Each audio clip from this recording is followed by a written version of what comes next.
Ah.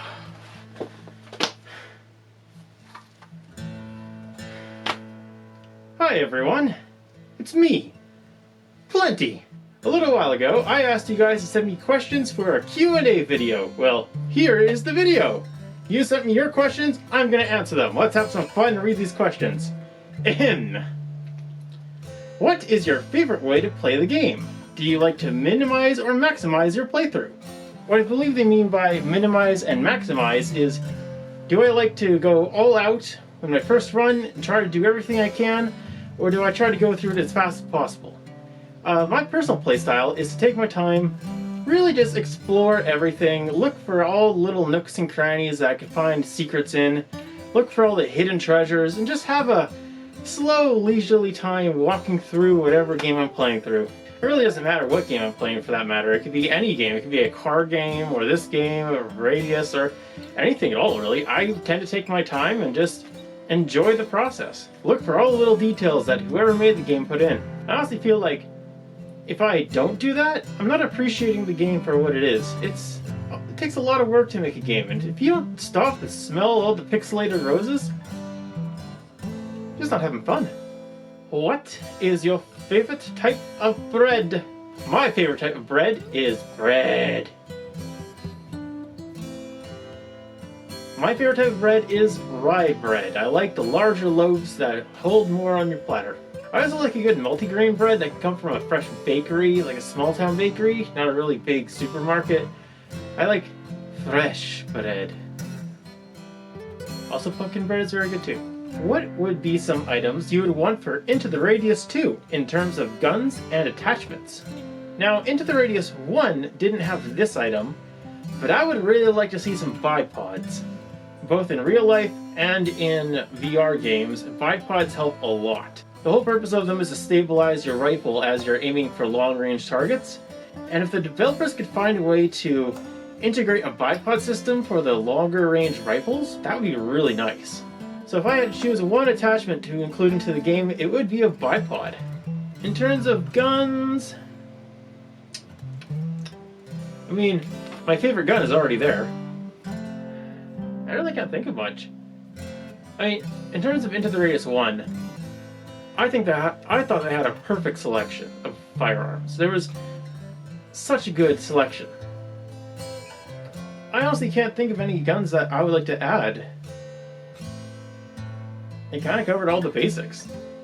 Maybe an MP7 for a gun? That's a maybe? Because in terms of going out into the wilderness for survival, an MP7 isn't really the best option, but it is a fun gun to shoot. I guess I would look for more DMRs or sniper rifles, something with more long range. Yeah. But we'll see what the developers come up with. I have full faith in them. Can you commit a war crime for an April Fool video? Why wait?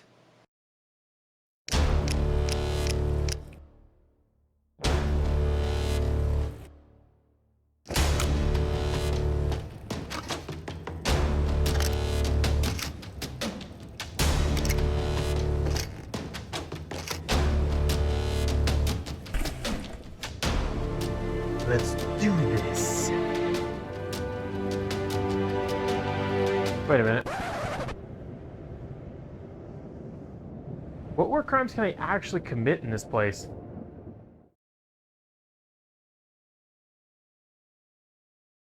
Alright, after doing some research, turns out there's not a lot of war crimes I can actually commit in this place. Most war crimes involve doing things to civilians, bad things to prisoners, and things to humanity in general, but there's no people within the radius, besides myself. Also, it mentions that we can't use chemical warfare, but there's no chemical weapons to use unless you're counting the gas anomaly. But not even I can do that. Also, using hospitals, churches, and schools are considered war crimes, or harming or damaging churches, schools, hospitals is a war crime, even though there are none of those buildings in this location. And the rest is mostly not harming prisoners or torturing prisoners or doing bad things to prisoners, I can't really do that because I can't get prisoners. In fact, there's only one war crime I could actually commit in the radius. Turns out, looting or pillaging is a war crime. Who'd have thunk? I know that pillaging and looting are kind of big components of this game. It's kind of how you get all these guns and food and supplies and anything else that you need. But if it's a war crime, it's kind of the only one I can commit here. So be it. Out of my way! I'm committing war crimes!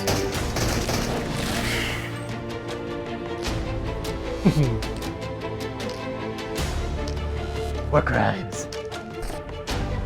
War crimes. Look out, people! I am committing the various war crimes!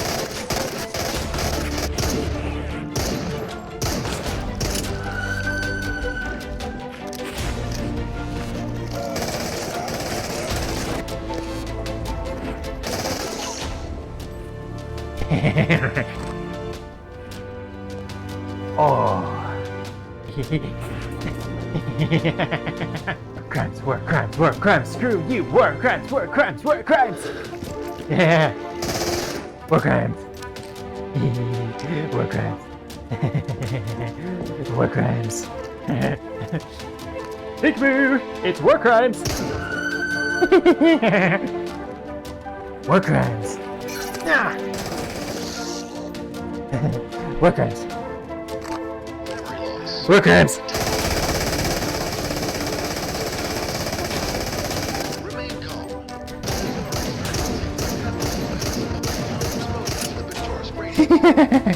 War crimes. How do you feel about Into the Radius 2 and the lore that currently exists, if any really does in the game? Honestly, I'm impressed. I am truly impressed with the lore of Into the Radius 2 so far. We don't have a lot to work off of. In fact, it's minuscule stuff to get to work with. Minuscule! But the stuff we do have is actually really fascinating. Take Facility 27, the new facility that we call home in the game. It is a massive upgrade from Vano. Vano is a makeshift base built off of an old train depot. They threw in shipping containers and modified them for living quarters for the survivors, but that's all it was, just a modified train station. But with Facility 27, the UNP's got much better funding since the last game. I don't know where they're getting their funding from yet, maybe from all the artifacts that we're selling them, but suddenly they have all this money to build massive walls around the entire radius. A massive base for us to use. That's not just one big building, but multiple smaller buildings to make one large, safe environment for us to work and live. So in terms of lore, there's a lot there that's already set. I'm not going to go into a lot of details yet because honestly, I haven't explored much in the game yet. But that's a good example. Of just what some of the lore aspects of Into the Radius 2 already has in store. So I gotta say it. I am impressed. I am pleased. Whoever is writing Into the Radius 2, if you're watching this, plenty approves. Can I do a face reveal? Also, can you show off the SKS in this video? Can I do a face reveal?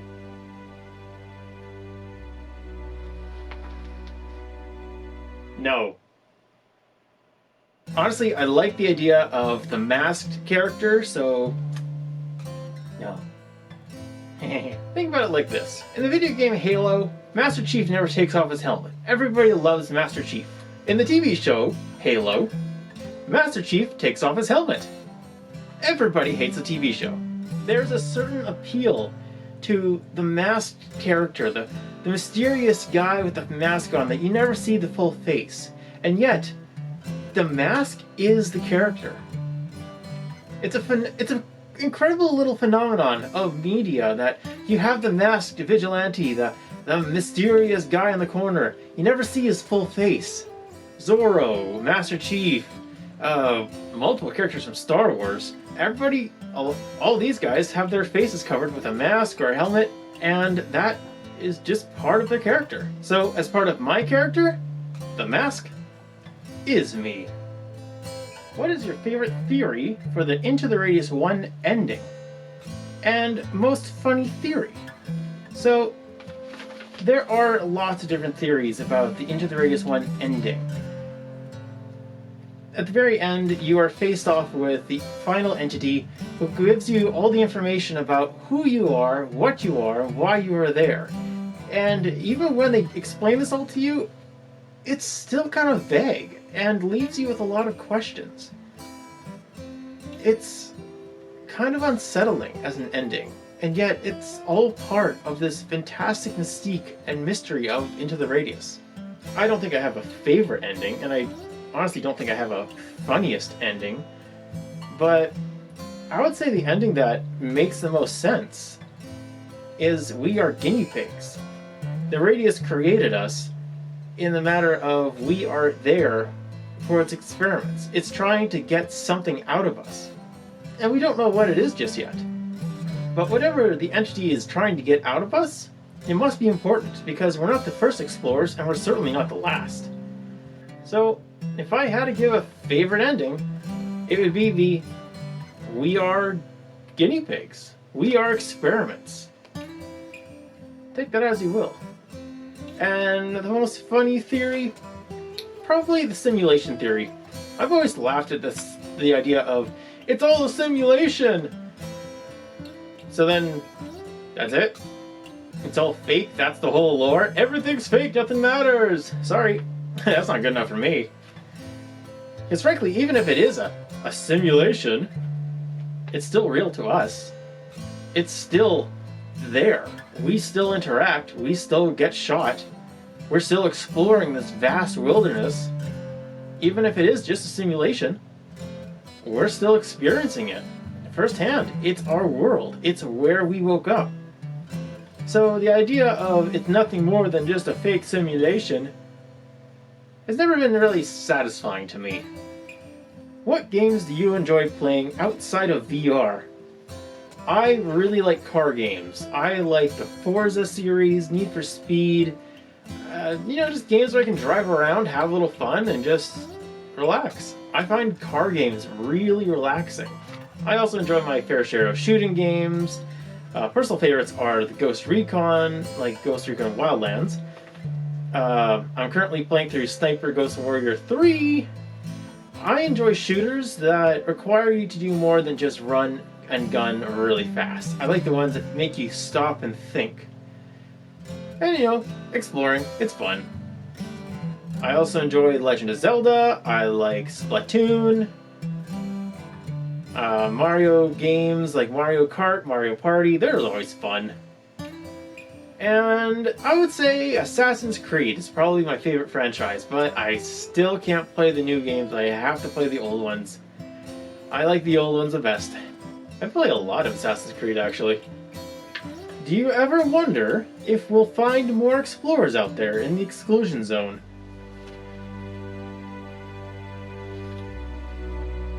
No. Simply because when we go out there, the Radius only has one of us out there. And, maybe down the line into the Radius 2, they will throw in evidence of current explorers that are currently out there, out in the wilderness with us, but we'll never see them. That's a possibility. But I don't believe we're going to find any NPC explorers. I think we are going to be the only ones. For the simple reason of that would be really hard to include into this game for the developers, and I don't want to put that much strain on them, and they do a lot of work to make these games really good, and I know they're going to do a lot, and they're doing their best, and I'm really, really proud of them, and I'm really happy with how the game's turning out so far, and I really don't want to put that strain on them, but I know they're doing their best, and they're doing so good. And frankly, I think that might break the whole alone in the wilderness kind of aesthetic they got going on. They got a good thing going. Let's not ruin it. It'd be kind of cool though. Do you know what happened to Radius Rick? So, for those of you who don't know, Radius Rick was one of the original Into the Radius content creators. He made Into the Radius videos way back in the day. He was one of the original Into the Radius content creators. And he was good. His stuff is fun. He's an entertaining guy. His voice is, oh my word, his voice. Seriously, look him up. Just listen to his voice. It's like buttery. Oh. But he disappeared off of YouTube for a while and then made it a comeback. He made a comeback and made some videos out there and did some live streams. And then he disappeared again. And we don't know what happened to him. We don't know what happened to Rick. And to be honest, whatever he's got going on in his own life, we should respect that. We should respect that that's his business, that's his life, and whatever he's got going on, we will respect his privacy. I do hope he makes a return to YouTube and Into the Radius eventually. But until then, we will wait for him, and when he does return, we'll welcome him back with open arms. And whatever he's got going on, I hope he's doing okay. So Rick, if you're watching this, we miss you, man. And if you do return, we will welcome you back with open arms, and I would love to play Into the Radius 2 with you. It'll be a lot of fun.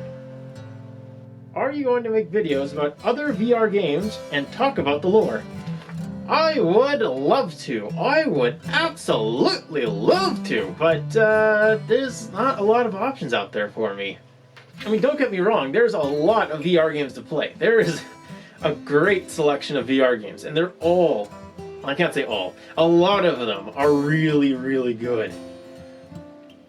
But, I mean, come on, you see my videos. I'm not exactly I'm not your average YouTube content creator when it comes to VR games. I kind of take things slow. I'm more relaxed. I don't go on this high energy, high octane, it must be action, action, action, joke, joke, joke, constantly, constantly, constantly. I'm slow. I put a lot of thought into what goes into my content. And you know, there's definitely a place for high energy content. There's lots of memeing, lots of high speed action, and it's hard to find a game that suits my channel's style. Hey, it has to be slow enough that I can take my time in the game, look at all the details, and appreciate everything. If it's a high octane, high speed game, it's kind of hard for me to look for things. And two, it has to have a good story. It has to have a lore. And the more I can look for the lore on my own time instead of just following the basic storyline, the better. The only game I can really think of that could potentially do this is Ghosts of Tabor. But I kind of suck at the game, if I'm honest with myself. I can't get any good runs in that game to save my life. I have thought about covering the lore of Onward, because that lore is kind of interesting. But I'm kind of debating on how I would kind of make that work. But if you guys have an idea of some games I could try, I would love to know. Please, please tell me. Because eventually, as much as I hate to say it, I might run out of Into the Radius content. I mean, there's always going to be something to do in the Radius, but I wouldn't mind shaking it up once in a while. Tell me what you guys would like to see. I'll see what I can do. Please, share your ideas. Share the games that you think have a really good lore. That's number one. Make sure it has a really good lore. And after that, make sure the playstyle is fun. What is your opinion about the theory that Explorer 61 is a mimic? If I'm honest, I'm pretty sure I'm the one who came up with that theory. Yeah. Watch that video. Yeah, if you haven't already, watch that video. It's there. Just watch to the end. The explanation's at the end. But yeah, I'm pretty sure I'm the one who came up with that theory, to be honest. Yeah, I totally believe that Explorer 61 is maybe not a mimic, but definitely an entity. He's definitely a creation of the Radius. He's not a human. He's definitely not a human. And even the explorers in Into the Radius 2, they're definitely not human. They are creatures of the Radius, not a mimic. I don't think they're a mimic.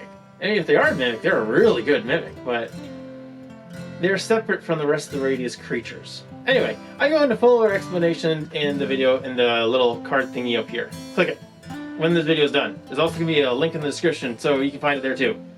Yay! What's going on with the changes to the mimics in Into the Radius 2? They don't really look like the black blobs they did in the first game. Is it just cosmetic, or does it have some lore behind it? So think of it like this. With Facility 27, the UNPSC got some serious good upgrades. They got a new base, they got new equipment, they got better resources.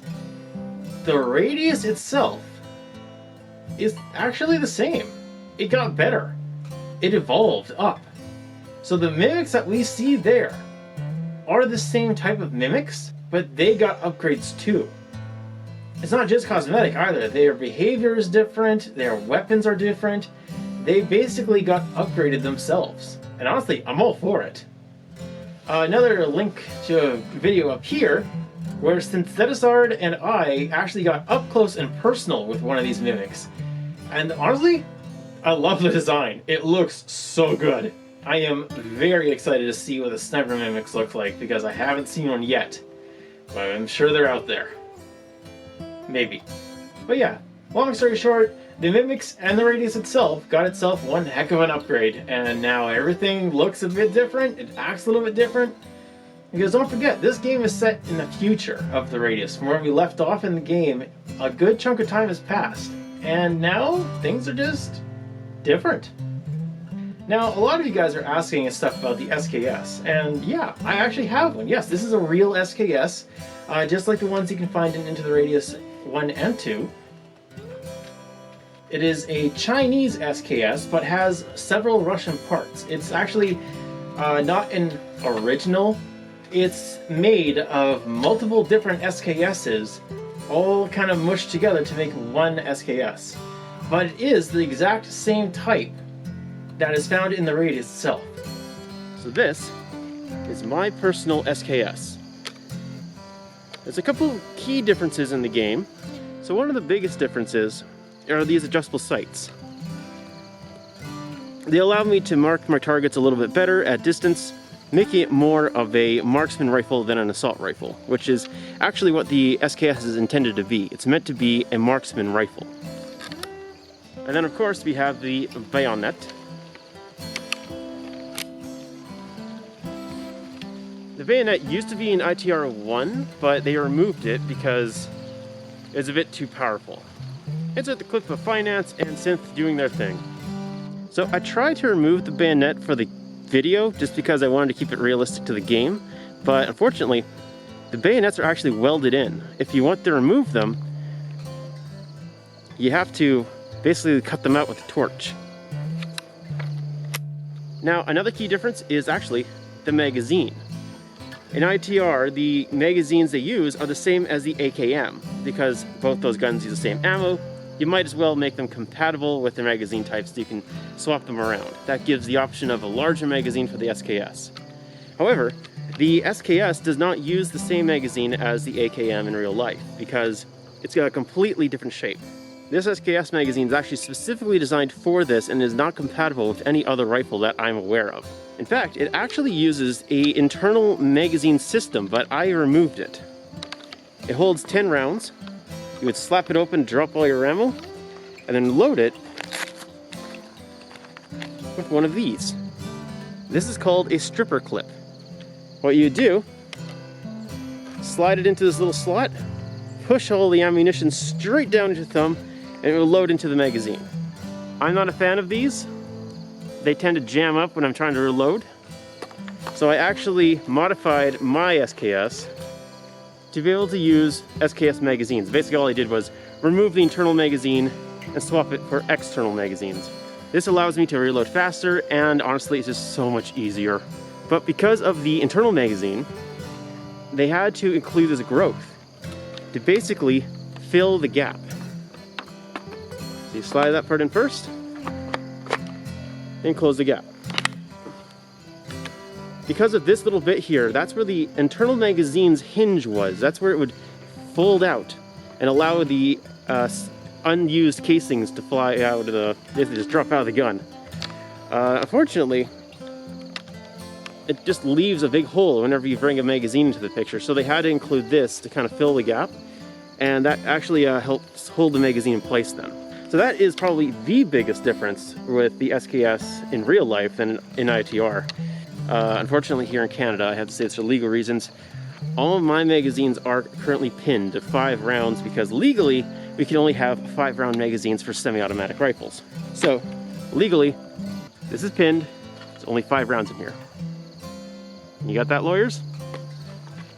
Safety, still over the trigger, just like in the game. That's accurate.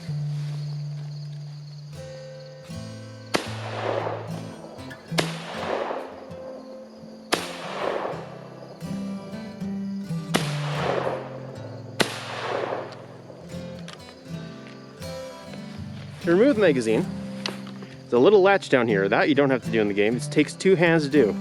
Pull that down, grab and pull. Grab your other magazine. Load. Good to go. Yeah, unlike in ITR1, you could just grab and rip it out. No, you can't do that in this one. You have to grab the little pin, remove it, and then do it again.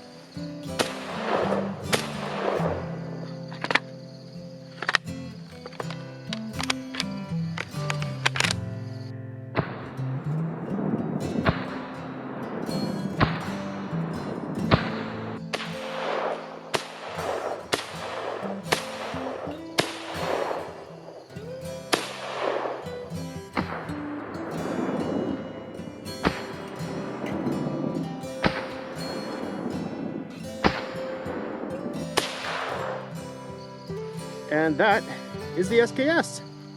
Alright, explorers, that is the last of the questions, and I want to say thank you. Thank you so much for all of your questions about Into the Radius, myself, my videos. It's a lot of fun. I really enjoyed this. It was good just to connect with you guys and just figure out what you guys want to know. I hope that you kind of learned something more about me, and maybe if you have more questions, maybe we'll do another one of these in the future. Never know. Stick around. Subscribe. I don't know. Do what you want to do. Not your boss. Live your own life. Nah. And if you do have any ideas for different VR games you could try for the channel later, yeah, hit me. Send me a comment. Let me know in the comments below. What game do you think I could really enjoy playing for this channel? Well, I guess that's all I got time for this video. I guess we'll see you in the next one. Whenever that'll be, right? Good luck out there, everybody.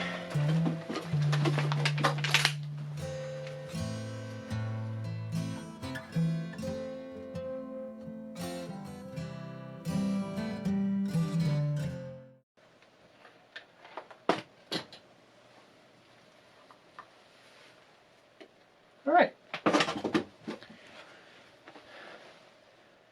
The rest is on you, editor. You got this.